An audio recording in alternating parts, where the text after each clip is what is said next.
Welcome back to the Think Bigger Real Estate Show. I'm your host, Justin Stoddard, where we help you not just pursue success, but significance. Today's guest is all about significance. He's someone who I admire deeply. I can't wait to introduce you to him.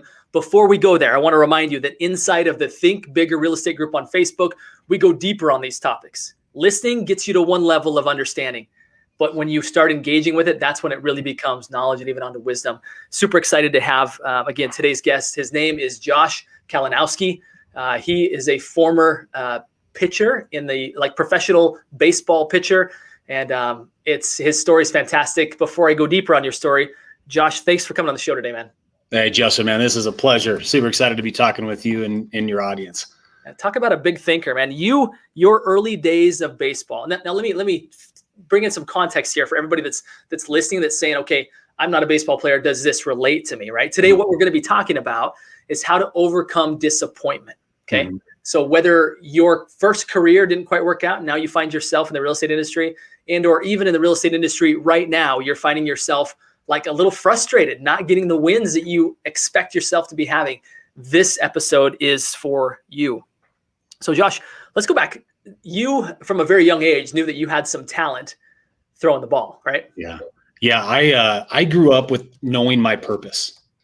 And that was to be a professional athlete in some form or another, right? So either a quarterback in the NFL or a left-handed pitcher in Major League Baseball. In fact, I really kind of wanted to be both, man. Bo Jackson was my hero. And coming from a very small town, I was a pretty big fish. And so success came very easy for me at the very early stages of my life. And so that was everything to me. Sports was it. And I felt like that's exactly what I was created to do. And I felt like God already had that plan. And I was etched in stone to be a very successful Hall of Fame professional athlete. Did you have the shirt made Josh knows, kind of like Bo knows? Yeah, right. Basically, it was pretty much that already, dude. There's no doubt about it. I had my number picked. I knew where my stadium was going to be, and I knew exactly. It was going to be called Cal's Corner, and that was going to be my press box area. Like, dude, it was already there. You know those vision boards? Yeah. I had a vision board before they even knew what a vision board was. Yeah, dude, this is you got it. Yeah, man. Yeah, that's exactly right. So super interesting, because you talk to any of the success gurus, right? And they say, if you want to accomplish something, get laser clear on what you want to accomplish. And it's just a matter of time. And that's what you had been taught, it sounds like. And you were like crystal clear on, this is exactly where I'm going. This is what I'm going to have. And then, and like you said, I knew my life's purpose. It was to be a professional athlete, right? And with that, you were going to do a lot of good along the way. But that was the climax. That was where you were headed. That's exactly right. And my father he always, my dad was he was an athlete as well too. He was an All-American basketball player. And so he understood the competitiveness. I was literally like, I was a miniature Dave Kalinowski. And he always set goals for us. He always helped us set goals for ourselves. And so at every level, no matter where I was at, whether I was in, T-ball or in high school or in college, I had a list of goals that I wanted to accomplish. And they all revolved around sports, right? If I was going to get A's in school, it's because it allowed me to play baseball. It's not because I really wanted to be a great student, but it's because that's what allowed me to play the game that I absolutely loved. Yeah. Well, just to put some context to this, to how good you were, and you probably wouldn't say this, but you pitched a no-hitter. Right. Yeah. Which is extremely rare, right? Yeah. For anybody that knows baseball, knowing that pitching a full game and having zero on base is a phenomenal accomplishment, right? Which just fed the fuel, right? I mean, it just fed you to be like, I'm absolutely on this path, right? Exactly. That, and then being strikeout king, right? In your league, being drafted into minor leagues by the Rockies, right? Mm-hmm. Just all these things are just lining up just the way they're supposed to. Then some things kind of started to not go your way, right? Talk to us a little bit about the disappointment, because again, whether people have experienced disappointment in the past and they're still hanging on to it, or they're experiencing it right now in this crazy market and or just in their personal life. Yeah. Talk to us a little bit about yours so we can kind of relate to a guy like you. You bet. Well, let me make it very relatable. If you were in the market and selling real estate prior to 2006 and you were having success and you were doing everything right? And then the market gets crazy and you're like, oh my gosh, like I am the best agent out there. I cannot believe how much money I'm making. I can't believe how many clients I'm serving. I can't believe how easy this is, right? Well, that's what baseball was for me in a sense. I was throwing a no-hitter. I had a 20-game strikeout. I was MVP of the league. I was an all-star candidate for 3 years of those years. I led the minor leagues in strikeouts. I led the Colorado Rockies in strikeouts. So everything was saying you are going to be a Hall of Fame pitcher. It's just a matter of time for you to get there, right? So 2006, you're in real estate. Dude, this is going to be awesome. I'm going to retire by the time I'm in 2010, or I'm going to take over the world in 2010. And then 2008 hits and you're going, what just happened? Like, I wasn't ready for this. I wasn't prepared for this. This was supposed to go on forever, right? Well, that's what happened to me in my baseball career at the age of 26. Too many surgeries, and baseball really shut its doors on me. And I had to retire, as I like to say, but it was more of I had to really walk away from the game that I absolutely loved because it was moving on without me, and I could not keep up with it. Well, yeah, we've all felt that. I love the context you brought in because you're right. I was a home builder in 2006, 7, 8, up until 2009. For a while, I felt like I could do nothing wrong. Maybe real estate agents here over the past little while have felt that way, right? Had a pretty hot market for the past number of years. All of a sudden, the past year and a half or so, it's been like, wait a minute, this isn't quite as fun. Because now all of a sudden, I've got eager buyers. I just can't find the sellers, right? Exactly. Or I've got sellers, and how do I possibly go through all these offers? Like, it's just a lot, right? It's just a lot more than what people are used to going through. A lot of potential disappointment. Okay, so walk us through kind of your story. Like, what came next? You started to have some, like, your body started to not quite work like you wanted it to, right? Yeah, at the age of 26, I'd already had 3 surgeries. 3 on my shoulder, 1 on my elbow. So I was really broken, and I really wasn't able to perform like I used to. Right? My mind was there, but my body was basically broken. And, I remember, at the age of 26, as a professional athlete, you also got to remember too, is that I'm like 4 years away from retirement. Like, 26 years old, at the age of 30, that's when most guys are thinking of retiring. So in my mind, I was an old man. I was getting to that point in my life that it's like, I got to really start thinking about the rest of my life. And so as I continued that journey of really trying to figure out who I was, what my greater purpose was, and that's when I walked away from the game. And, I've got a book called Strike 3 that I talk about the 13 years it took for me to really overcome that failure. Right. And, as you talked about, and it's just such a common theme with real estate agents. One of the things I love about our industry is that I feel it's so relatable because most of us did not come into it as our first option, just like we've talked about. And you have said many times, we come in it because it's like, what other options do I have left? Right. And then, of course, sometimes we come into this with this guise of like, well, gosh, if I only sell 1 house a month, like that's 12 a year, that's going to be an $8,000 commission. Like, man, I'm like $100,000. That's pretty easy. I could do this part-time. And we all know that the industry will absolutely eat you up. It's a super tough industry, and it really will consume you if you do not make sure that you're using it as a entrepreneur, or you're acting as an entrepreneur in this industry. So that's a little bit of just once again, I think the reason why I transitioned into real estate is because I found a lot of similarities of the competitiveness and the fact that there is absolutely no ceiling in either one of those realms. And I was able to find a greater passion in this industry. Great for really, again, kind of bringing some context to the kind of the correlation, right? Is that you went from having these big dreams, these big aspirations, and maybe others that are listening to this were like, yeah, I was supposed to be XYZ, and now I find myself in the real estate industry, right? Yep. Which for some could be a disappointment. And then once you get in, you're like, wait a minute, why wasn't this plan A, right? This was actually pretty good, right? If you do it right, it absolutely can be pretty good. Yeah. Walk us through, again, because the promise to the audience today is how do we overcome disappointment? Mm-hmm. So as you started to realize, like, I'm not going to be Cal Ripken Jr. as much as I thought I was going to be, or Nolan Ryan, right? Mm-hmm. Like, I'm not going to have that kind of Major League Baseball career. You went into a little bit of a spiral. I know you talk about in your book, which, again, for those that are looking for a great read, Strike 3, Josh Kalinowski. It's a great read. You can get it, again, if you don't listen to the whole episode, at strike3book.com. So get yourself a copy of that. But you talk about in the book about how there's this point where you kind of went dark for a little while. Like, you had a really tough time realizing, like, wait a minute, what happened? Yeah. What happened? Talk to us about that turning point. In fact, I just read it the other day where you had this turning point where it became very clear that disappointment doesn't mean failure, right? Yeah. Absolutely, buddy. Well, I'll give you the short version of 13 years of my therapy that I had to go through in order to do this. One of it I think that is a big theme in my life was that I had to learn to move my finish line. I felt like my life was over, like the purpose. I kind of said that earlier in this podcast, that I knew from a very early stage of my life that my purpose was baseball.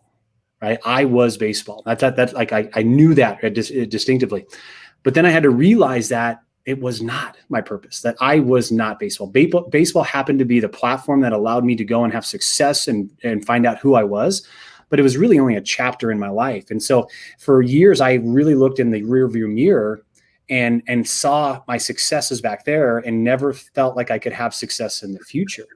And so until I got to that point where, first of all, I started to tell myself the truth, right? A lot of us tell ourselves these stories, and a lot of them are lies. Let's face it, right? I started to tell myself I had to find the truth in the story. Why was I created? Why was I given this opportunity to chase this amazing dream? Why was it taken away, right? And in the book, I talk about that experience that I had, that come to Jesus moment, where it was literally point blank to me, and I heard that voice where it said, dude, like, I did not create you for baseball. Like, I created you for so much greater. And it's like, okay, all right, now I've got purpose. And now I've got something even greater. I've got a bigger chapter in my life that I can pursue, and I've got to move that finish line. And so that was that process. And there's a lot of things that continue to develop in me. And there's a lot of things that I can talk about even more so. But if you're going to just have one theme, moving your finish line will help you achieve greater things in your life. But it's so powerful. So powerful. And I remember the analogy you use in the book, which is, this was a chapter. This wasn't the book, right? Mm-hmm. And you could even add on to say, like, this is your first book, right? Like, yeah, there's so much more. And I think we oftentimes get so myopic looking at the here and now, and we forget the fact that eternity is a really long time, right? Even our lives go a really long time. Yeah. We start to put that into context, and it's like, you know what? It's okay. These disappointments are exactly that. They're simply a disappointment, and they don't have to sink me. They can if I'm not careful, but they don't have to. I work with people, and kind of a big theme of my life, Josh, is helping. There's endless gurus that are teaching success, and there's countless paths, like, and they're great paths to get there. I feel like there's too little emphasis on building significance. Yeah. Right. Which I believe success fits within that, but of actually taking care of the other areas of life. Because you can have a very successful business, a very successful career. Meanwhile, everything from marriage to even finances to your health is crumbling in the background. Mental health, right? All that stuff. And so what I like, the lessons that you're teaching here fit so well under kind of the value that I want to bring to the marketplace, which is helping people to think bigger than real estate, to think bigger than your business, to think bigger than your career, and realize it's a component of it. And even within that career, there's chapters and there's multiple books. There's lots of story to be left. I remember Barbara Corcoran, who's kind of the queen of New York real estate, right? Shark Tank, for those that are trying to place that name. She said, I would take somebody, like, to me, the most successful people are the people that can get up the fastest. They're like, we're all going to get knocked down. How fast can you get up? Yeah. That's the difference in someone who I want working with me, as opposed to somebody that's uber talented, but when they suffer disappointment, they can't pull themselves up for far too long. And, what a great lesson that you just taught us there, which is bump the finish line out. Like, things aren't as bad when you zoom out and be like, oh, this is a speck in the scheme of things, right? It's a speck. This isn't everything like we have once expected. So very similar to you, I had ambitions to be like a Bo Jackson, right? To be, and I want to play college football at the highest levels. Ended up playing small college football, and it was kind of like a Rudy character as opposed to like a Bo Jackson character, right? And so I can feel your pain there a little bit. I wasn't nearly as talented as you were, but I remember that disappointment of like, oh crap, that's not quite how I planned it to be. Yeah. So anyway, I love the lessons you're teaching. What else would you say to somebody that's like, man, this is resonating with me. I want to think bigger than just my real estate career. I want to get over these disappointments, whether they be kind of the direction my career's gone and or like the direction that my business is going right now in this tough market. Is there anything else that you want to kind of point out here that you pulled from that time that would help people to overcome more quickly, right? Be that person that bounces back quickly. Absolutely, buddy. Well, I want to highlight a couple of things. One is, you were talking about these other areas in your life, and in the book, I really talk about I really believe in 5 foundational pieces, right? We've got to create a very strong foundation in our life, and the 5 foundations are faith, family, fitness, finance, and future. And specifically in that order, and faith is really the faith and belief in a higher being. I know that you're a man of God, I'm a man of God, but also that faith within ourselves. When we experience brokenness, we lose faith in ourselves. We lose faith in the abilities and the talents and the uniqueness that we have. And we often build up these walls in our lives that we think that they're to protect us, but in our actuality, what it does is it actually holds us back. It holds us back from what I call being 3-dimensional, right? It holds us back from being the dad that we want to be, and the husband that we want to be, or the mom we want to be, and the entrepreneur we want to be, like all of these features. And so as I was going through my evolution of a man, I was watching and looking at other men be successful. And just like you said, I was really getting tired of watching men be very successful in one attribute in their life and a complete train wreck in the other ones. And I'm like, gosh, there's got to be more. Like, why can't I be exceptional in all of the areas of my life? Why can't I be a great man of faith, a great family man, a great entrepreneur and businessman? And so I really started to chase that down. And what I found is that when I started building integrity moments in my life, I started having the confidence that I could go out there and be the man that I wanted to become, right? And so one of the things that I do on a daily basis, this is just a great hack that if you're looking for like, okay, well, what does that mean? How do I build integrity moments? It's called the pill. So every day I take the daily pill. Now, it is not a pill that's going to, that this isn't like a physical pill by any means, but this is a pill that you can take every single day. And so the P stands for painful. All right, so every single day, I'm going to do something painful. I'm going to do something that embraces the hard, or if you've heard it before, like do something that embrace the suck, right? But I'm going to do something every single day in one of those areas that's hard for me to do. Now, the easiest one to do that is typically when somebody does it in the physical part of their world, right? The fitness part. Like, so it's really easy to do the painful thing. Go do the Murph, go run a 5K, go do the 45-minute workout. I know you run 75 hard. You can do the painful thing every single day, twice with those 45-minute workouts, right? Go take a cold shower, right? Like those types of things. And then the I stands for intentional. So every single day I identify something intentional that I need to do in one of those areas. It doesn't have to be all of them, but just one of them. And then so as I mark that out and I do that, of course, obviously I'm starting to complete this pill. The next thing is lazy. We are all lazy at something in our life, right? I don't know about you, but like every time I walk by the trash, I'm like, I'll get it on the next trip, right? I'm like, I don't want to do this now. I'll wait for it to get a little bit fuller, right? Or I hate doing the dishes. Like that is like my nemesis. That's not going to happen, right? So every single day I identify something that I'm lazy at. And so when I start to do the things that I avoid, the things that I really don't want to do, it's amazing how much integrity I start building within myself, confidence, discipline, and all of these things are these attributes that help you have a strong foundation and belief in yourself. And then the last thing, which is really the most important, to be honest with you, is because this is one area that we neglect so much in ourselves, is that you have to identify something that you love to do every single day. Something that you love to do for you is even more important. Because we as leaders, as you know, we give of ourselves. In this industry, it is so easy to get burned out because you are emptying your cup on everybody, right? Your clients, your friends, your family, everybody that needs you, right? You have the responsibility to help other people in every aspect of their life. Well, the problem is that we often don't fill our own cups and we don't give ourselves the attention. We do not give ourselves the permission to do the things that we love, that light us on fire, right? And so when you can identify just one thing, one simple thing, right? Go on a 10-minute walk, do an interview that you love, do a podcast, right? Listen to a podcast, something that fills your cup. It's amazing how much more power you have to pour out to other people's lives. And so that in itself right there has been one of the key factors that has really helped me overcome the failures in my life and understand there's a greater purpose. And I have a roadmap that I can be doing every single night, every single day to continue to keep building myself. Was that an acronym? Can you say that again so people can hear like the way that they can remember that? Because it was brilliant content. Like what a way to really prepare yourself to be of greater service. Yeah. So it's called the pill. So you got to take the pill every single day. So it's painful, intentional, lazy, and loving. I love it. And that's in the book. Am I going to get to that here at some point? Yeah, no, that's not in the book. That's actually a part of our Kingsman group, which I know that you've got a little bit of that as well too. Get you a little swag. Yeah. You wear, but yeah, that's part of. We have a group of men that we love to pour into, and they pour into us, and it really just helps us attack life. So that's one of the things that we do is help them with that the idea of what a pill is. So cool. Can't wait to learn more about that. Yeah, and I do. I am sporting some pretty cool gear these days. Thanks to you. I love it.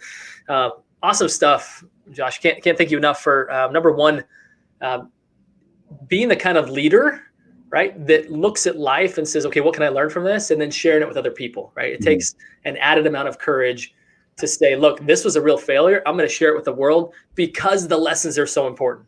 Yeah. Because it's so important for me to help lift other people, I'm going to be super transparent and say, look, this is where I spiraled. This is where I failed. This is where I sucked it up.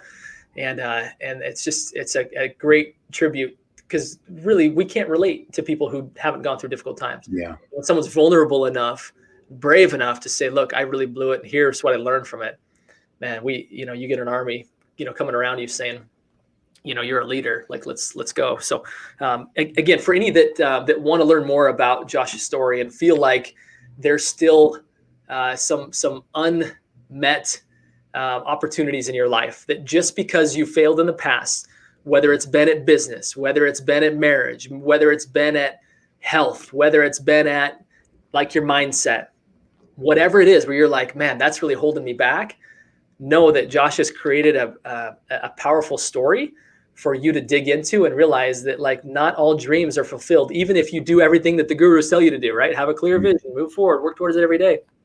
Sometimes things still don't work out, but your perspective, Josh, and helping us to see that is a powerful chapter to help us go fulfill what we were actually designed to do, is where all of us need to go now. So again, if you're looking to get your hands on that story, you can get it at either Josh Kalinowski. Is it JoshuaKalinowski.com or just Josh? Just Josh, yeah, JoshKalinowski.com. Okay, or at strike3book.com. You can get it there. So get your hands on it. I'm totally enjoying the read. Super fun to get to know a guy who I really admire and love what he's doing. So final question is this, Josh, which is, you're a big thinker, right? That's what you are doing, have done. I want to hear from you. What do you do to continue to be a big thinker and expand your own personal possibilities, to continue to grow day in and day out? What does that look like for you? Yeah, great question, man. I love that we're ending on this. I tell you what, there's no doubt that my development, that my maturity and where I'm at today has not been because of the fact that I've put myself in front of people that have been my mentors, the amount of podcasts that I've listened to, the books that I've read. And here's the thing is that, all of that free content is amazing. Free content is awesome, and you can soak that up.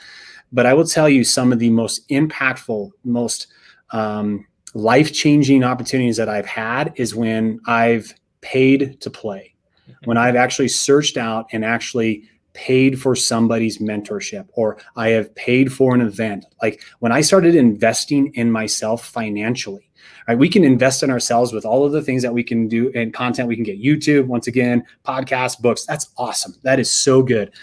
But when you start evaluating how much you are worth and your success is worth, and you start putting a money price on it, I tell you what, man, that has grown in me so much over the years. And I pay, I'll give you maybe this isn't the best thing to tell you. I pay more in my personal investments than the salary that I take a year. It's powerful. Because and listen, when you want to make impact, when you want to have, when you want to take everything you possibly can out of life, it's worth it. It's awesome. The people I get to meet, getting the opportunity to meet you, Justin, like those wouldn't have happened if I wouldn't have put myself in those positions, in those situations. And so I just want to encourage people, if you're listening to this, free content is amazing, but you will truly have significant content. You'll have truly significant relationships when you're willing to invest in yourself financially and help yourself get to that next level. Man, I could not agree more. You're right. Our paths would not had one of us not chosen to invest in a shared mentor, we wouldn't have made that connection, right? It wouldn't have been a possibility.